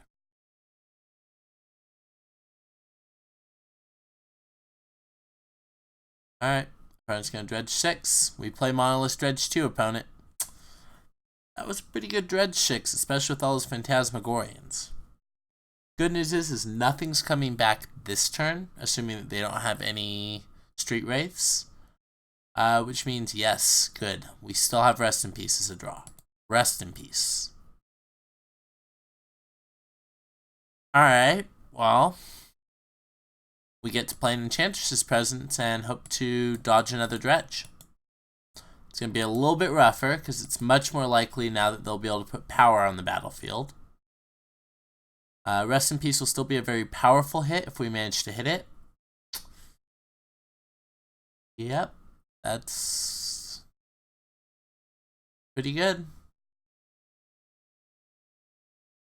Opponent did not hit any bridges, luckily. So we'll not be putting Hogek into play this turn by Cabal Therapying us. That's fine. Curious as to what they'll name. Currently we have no targets for this Oblivion Ring. Elephant Grass, that's a very good name because it's very hard for them to win through it. They still have their combo draw though. Yep, we will have to remove one of these from play so that they don't cast a Hogak. Unless we hit Rest in Peace. Haha. That's funny. Alright, so Sarah's Sanctum. So if we do this, then this only produces 2. If we do this, we can.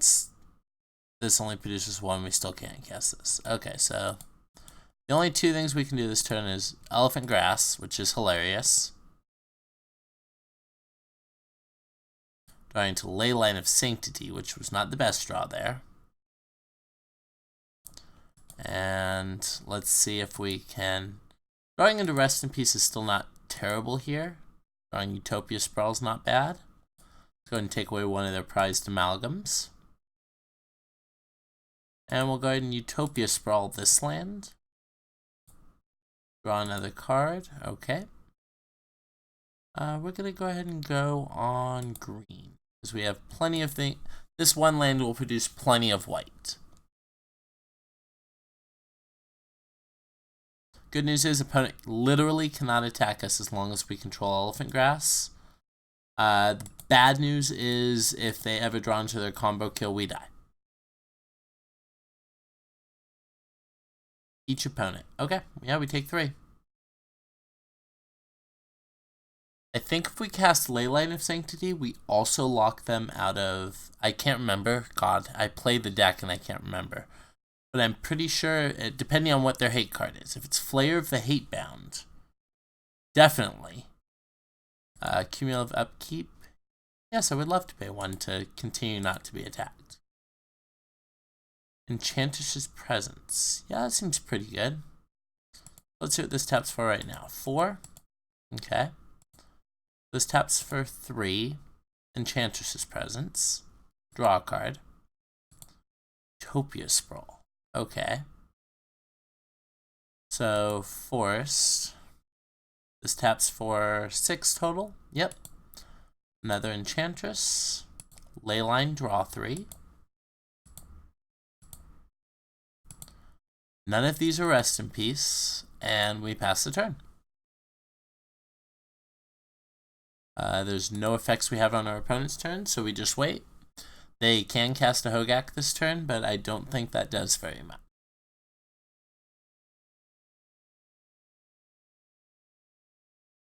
kind of curious if we have our opponent in the position where they can no longer win the game, depending on if they have their combo kill available.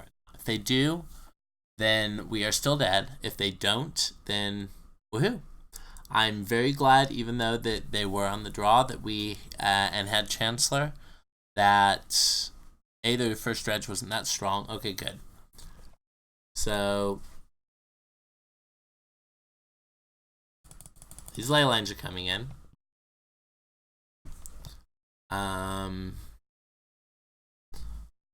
Plague Engineer is not incredible, especially since we only have one. Yak-Teeg is fine because once again this is another card that cuts off their combo kill. I guess so is Humility. Wow, we actually kind of have a lot of cards for them, don't we? Alright, well, got these Abundant Growths. Teeg's not incredible.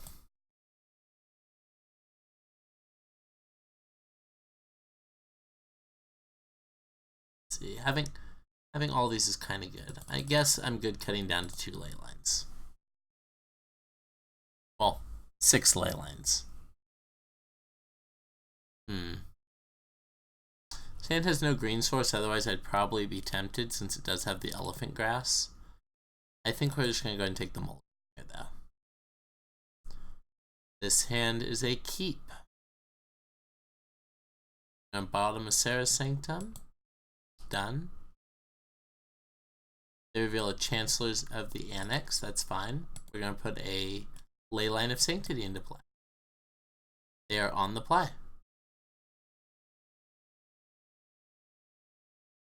They chose to play first.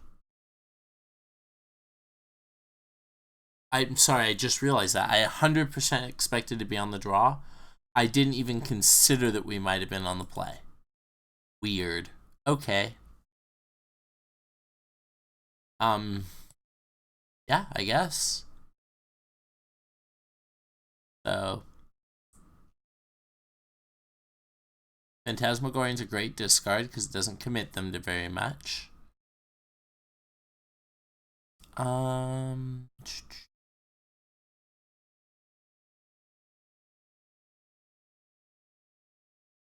fetch. Cast Elephant Grass. And get that trigger out of the way.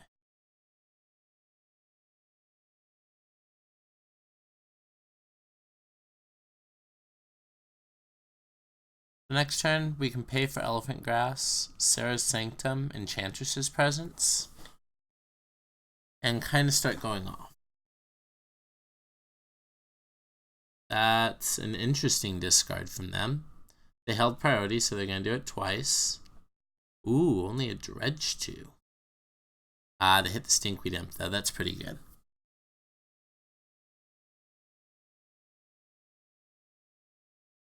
Alright, well, they're hoping to just kill us with that Dredge, because if they had hit, and they still can, I believe the card is Dread Return, which they missed. They get to Dread Return Ball Straight Spine, kind of combo kill us, assuming Leyline, doesn't stop it.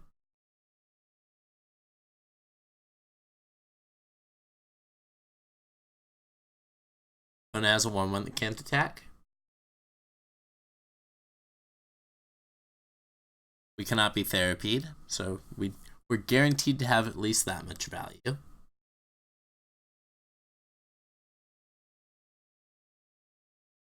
Not surprised to see the Creeping Chills in against us. It means that our opponent only has to do 8 damage, and then Creeping Chills will finish us off. Obviously, they're Cabal therapying themselves.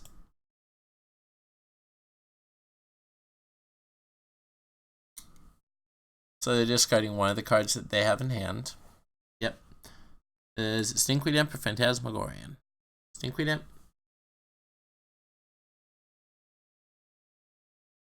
Alright, so do we want to pay 1 to continue not being attacked? Yes.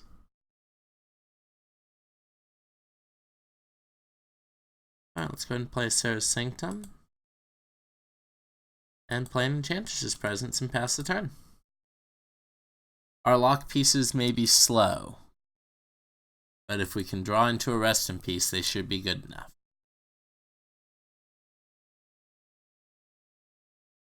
Additionally, we can draw into Leyline of the Void and cast it, but that's not super stellar. They get to dredge 4 here. They have Golgari Thug is their dredger. Okay. Cumulative upkeep. Do we want to pay 2? Yes. I mean, I don't think the combo killed drawing us this turn. We have access to all our mana. Yeah, no, I'm fine.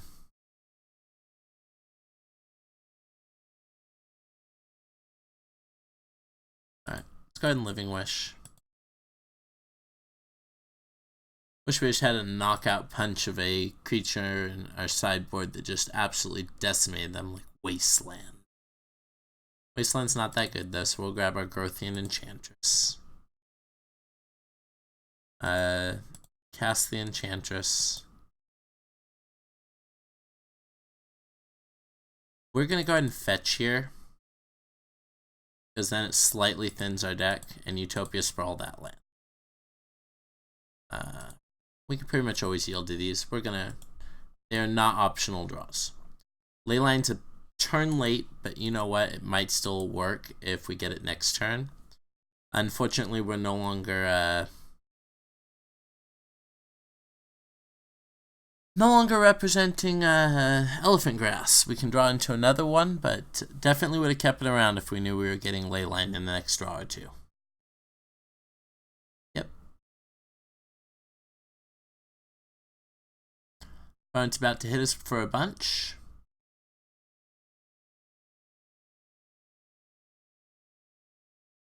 Correctly brought back another Shadow first.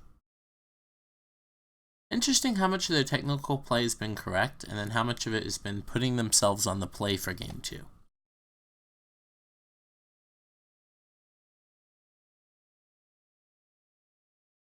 So currently we don't see any answers for a Leyline of the Void, so we will most definitely be going deep for Leyline of the Void game 3.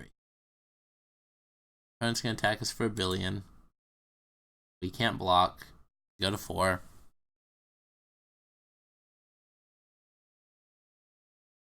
Alright, sacking those, making dudes. Let's see what we can draw into. Need an Elephant Grass. Alright, I mean, this is, let's draw some more cards. Ooh, Enchantress's Presence times 2. Alright. Enchantress's Presence. Draw 2 cards, sure. Enchantress's Presence. Really need Elephant Grass now. There it is. There's Elephant Grass. I've never been so happy to see a card. Alright. We also do have this white floating.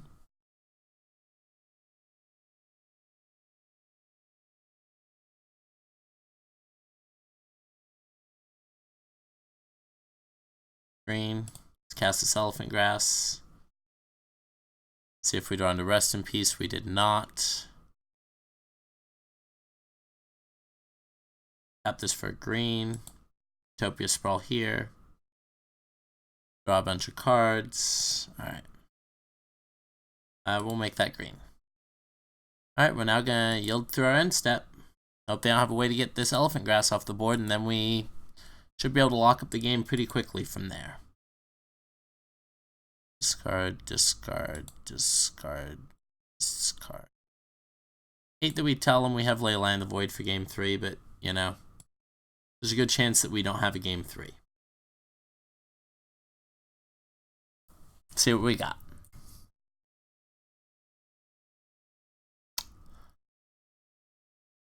We have double Oblivion Ring in hand, but I don't think there's a card. I guess they could reanimate a Chancellor.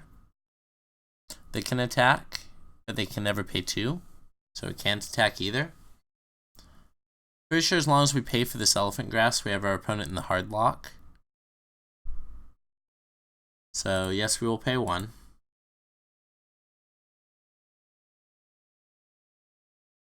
We're gonna go ahead and lead off on Mari's Guile. Draw a few cards. Ooh, a Rest in Peace. Alright, think that'll get a concession from our opponent if we cast this Rest in Peace. I'm hoping so, but we'll see. No. Okay. Opponent feels they can beat us with what they have in play. So let's go show them something they can't beat, I guess. So green. Green. Alright, Living Wish. Yep. This is Emrakul, the Aeon's Torn. Keep this one. Once again, we're going to win every game we cast. Well, I guess we didn't cast Emrakul last game, did we? Still, we're definitely casting Emrakul this game. Take an extra turn after this. Let's see. Solitary Confinement so that I have Shroud and we will prevent all damage dealt to us. Perfect. Alright, cool. Now gonna yield through this turn. If we do Helm, we did, is the last draw step. We're gonna go ahead and get in there with our Argothian so that hopefully they block. There's no reason not to. We have them dead. Yes, they're gonna kill it. We're gonna go to our turn. Discard, discard, discard, discard. Just discard. We're gonna discard Rest in Peace, Leyline of the Void to really send a message. So stack our abilities. So for Solitary Confinement, we're gonna discard a Forest. We're gonna look at the top 3. I guess there's no reason we shouldn't cast a Gadok Teague. I see no reason not to die, so let's not die. Yes. Draw. We don't draw. So tap this for green. Wild Growth on this. Draw into Gadok Teague. Cast Gadok Teague.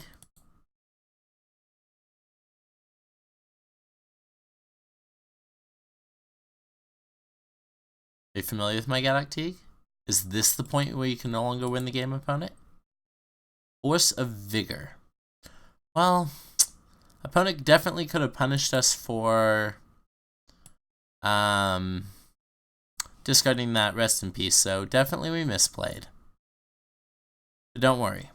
We're going to Oblivion Ring our Gadok Teague.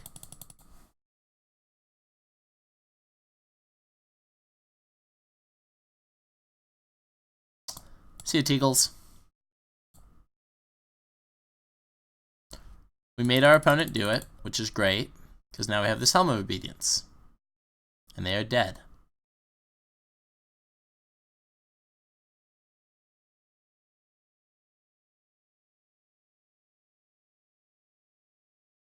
Opponent's probably reading Helm of Obedience. If they had Force of Vigor, Rest in Peace as one of the cards, they would have actually had a pretty good position because we discarded it to taunt them. So, lesson again, don't be cute. We won against Monolith Dredge. Alright guys, thanks for tuning in for our Enchantress League. If you liked what you saw, if you want to see a deck that you want to play or seen played, hit the like button down below, subscribe, ring the bell so that you don't miss something, and leave a comment down below of what you'd like to see played. I'm Alex with Lucksack Games. Thank you so much for tuning in. Have a great night.